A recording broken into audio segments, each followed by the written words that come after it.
पाकिस्तान और बांग्लादेश के दरमियान 7वीं बाहमी टी20 सीरीज़ का कल 20 जुलाई से आगाज़ होगा और ये मैच पाकिस्तान के वक्त के मुताबिक शाम 5 बजे शुरू होगा।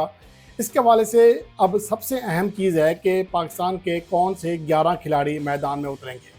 इसके हवाले से गो के मैं पहले आपके सामने प्रेडिक्शन रख चुका हूँ, लेकिन अब हालात किसी हद तक चेंज हुए हैं तो आपको थोड़ी सी चेंजिंग प्लेइंग 11 में दिखाई देगी।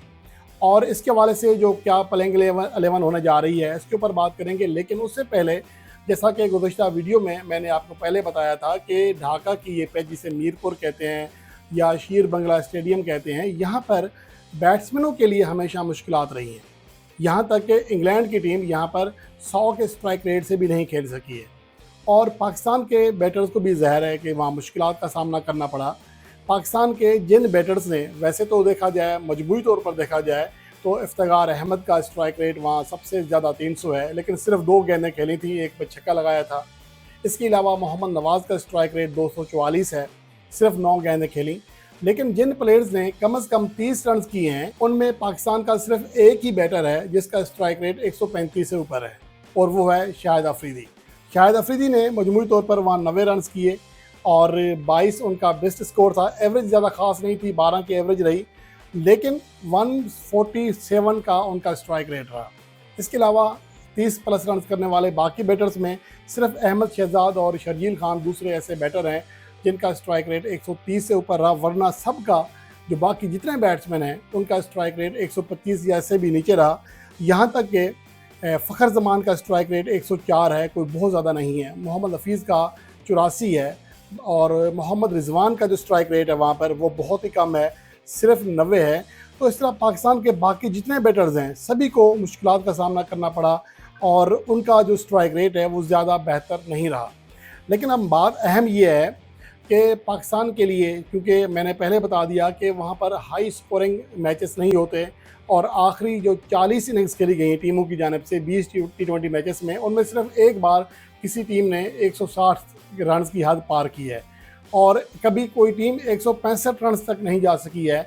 इस दौरान न्यूजीलैंड भी खेली है, ऑस्ट्रेलिया भी खेले हैं, इंग्लैंड वाले भी खेले हैं, अफगानिस्तान भी खेले हैं, पाकिस्तान ने भी खेले, श्रीलंका ने भी वहाँ मैचेस खेले हैं, जिम्बाब्वे ने मैचेस खेले हैं, लेकिन कोई टीम 165 रन की हद पार नहीं कर सकी। तो ये बहुत बड़ा गैप है कि आखिरी 20 टी20 मैचेस हो जाएं और कोई टीम 165 रन की हद पार ना कर सके। बहरहाल मुश्किलात तो हैं, लेकिन अब पाकिस्तान को इस लिहाज से क्या अपनी बैटिंग लाइन पर ज़्यादा तवज्जो देना चाहिए। अगर बैटिंग पर तवज्जो देते हैं तो ऑलराउंडर्स में फ़हीम अशरफ की जगह हुसैन तलत के ऊपर इन्हिसार करना पड़ेगा। लेकिन अगर बॉलिंग की जाने आते हैं तो फिर फ़हीम अशरफ ज़्यादा बेहतर चॉइस दिखाई देते हैं। तो यहाँ पर ओपनिंग से स्टार्ट करते हैं।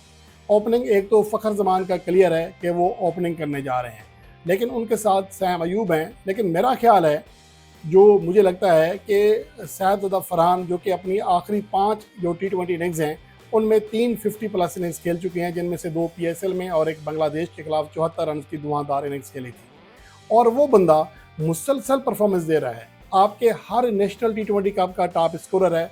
PSL में बड़ी शानदार परफॉर्मेंस दी, जहां पर आपने सैम अयूब को बगैर परफॉर्मेंस के 25 टी20 मैचेस खिला दिए और एक उनकी 50 है और एक आखिरी मैच में 45 रन किए थे बांग्लादेश के खिलाफ। तो मेरे कहने का मकसद ये नहीं है कि सैम अयूब डिज़र्व नहीं करता, लेकिन वहाँ पर मुझे लगता है कि शाहिद फरहान को मुसलसल मौके देने चाहिए। एक तो आपका सेकंड विकेट कीपर चॉइस भी है और उससे बढ़कर ये है कि बेहतरीन फॉर्म में है। तो लेकिन मुझे बहरहाल टीम मैनेजमेंट का जो जहन लगता है वो यही है कि सैम अयूब के साथ जाएंगे। लेकिन मेरा ख्याल है, जो मेरा पर्सनल ओपिनियन है वो यही है कि शाहिद फरहान को मौका देना चाहिए। बाकी जो बैटिंग लाइन में पोजीशंस हैं वो लगभग क्लियर हैं। अगर आप वन डाउन पोजीशन पर देखें तो मोहम्मद हारिस हैं, जिन्होंने बांग्लादेश के खिलाफ होम सीरीज़ में भी इसी नंबर पर बैटिंग की। फिर हसन नवाज़ चौथे नंबर पर, सलमान अली आगा 5वें नंबर पर, खुशदिल शाह 6ठे नंबर पर, मोहम्मद नवाज़ 7वें, फ़हीम अशरफ 8वें। यहाँ पर फ़हीम अशरफ का किसी हद तक जो है मुकाबला हो सकता है हुसैन तलत से, लेकिन फ़हीम अशरफ का जो पलड़ा है, या यूँ कहें कि बस मैं आगे नहीं बोल रहा, कि वही उनका पलड़ा भारी है। और उसके बाद अब्बास अफरीदी हैं, एक ही तजर्बाकार पेसर होंगे और सलमान मिर्ज़ा को मौका दिए जाने का कभी इम्कान है, जबकि इब्रार अहमद की जगह सुफियान मुकीम को मुझे लगता है कि मौका देना चाहिए और शायद ऐसा ही होगा, क्योंकि इब्रार अहमद ने बांग्लादेश के खिलाफ होम सीरीज़ खेली है। अब बांग्लादेश के खिलाफ जो अवे सीरीज़ है वो सुफियान मुकीम का हक भी बनता है, और वैसे भी उन्होंने पाकिस्तान टीम में जितने मैचेस खेले हैं हर मैच में खुद को साबित किया है। तो इस वजह से सुफियान मुकीम का भी बहुत ज़्यादा चांस है कि उन्हें मौका मिलेगा। बहरहाल अहमद दानियाल का चांस नहीं दिखाई दे रहा कि उन्हें डेब्यू करने का मौका मिलेगा। हाँ, कुछ हैरानकुन कोई चीज़ हो जाती है अलग बात है, लेकिन सलमान मिर्ज़ा का कभी इम्कान है कि उनका नेशनल T20 कप अच्छा गया, PSL में भी अच्छा परफॉर्म किया, तो उनका कभी इम्कान है कि वो T20 इंटरनेशनल डेब्यू करने में कामयाब हो जाएंगे। आप इस प्लेइंग 11 से किस हद तक मुतफिक हैं, इसके हवाले से क्या आपकी राय में चेंज होना चाहिए, वो आप कमेंट सेक्शन में हमें बता सकते हैं।